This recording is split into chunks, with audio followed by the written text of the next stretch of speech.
Okay, listen. So I was doing a consult with someone, and before we could even get into kind of like the root, reason why she wanted the consult with me, she was saying a lot of things about things that are going wrong, and I can't do this and that, and this is what I'm dealing with, and all these things, right? The entire introduction was all negativity and all things that are wrong and things that can't be done. And before we could even get to the consult, I had to check the words that were coming out of her mouth. I had to give her a nice little rebuke. Like, first of all, we need to remember that the word says the power, that life and death is in the power of the tongue. But what we oftentimes don't focus on is what comes after that. Those who love it will eat its fruit.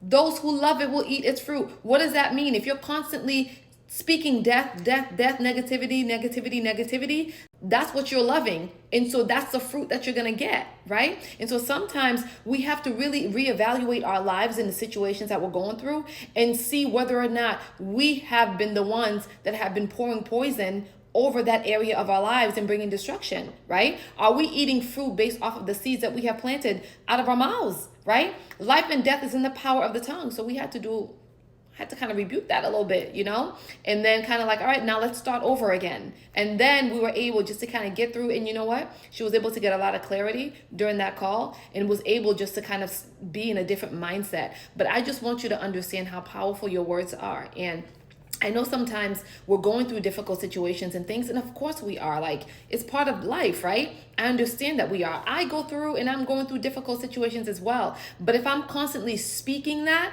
understanding that I am created in the image of, so I had to give her a little rebuke, because sometimes we need to be checked in that way and we need to be reminded, like, listen, life is hard. I get it, right? I get it. I know that personally, firsthand. But you know what's not going to change? Difficulty, right? Because Jesus said that in this world you will have trouble, right? That's not going to change. But you know what can change? The way that we handle that difficult situation, right? Our experiences as we go through that difficult situation. And so understand the words that are coming out of your mouth. Understand that those words have the ability to create an environment where you are continually dealing with these difficult situations, because our words are builders. They're builders that can build things and build your future and build your life. Right? So, and I know sometimes we want to think that it's not that serious. It is that serious. It is that serious, okay? And if you don't think it's that serious, try speaking the opposite. Try speaking positive things. Try speaking and declaring the word of God. And then seeing the difference in how you're feeling and what is happening in your life and just your mindset. See what the difference is. And then come tell me that it ain't that serious. You'll find out that it actually is that serious. And so, life and death is in the power of the tongue, and those who love it will eat its fruit. What fruit have you been eating?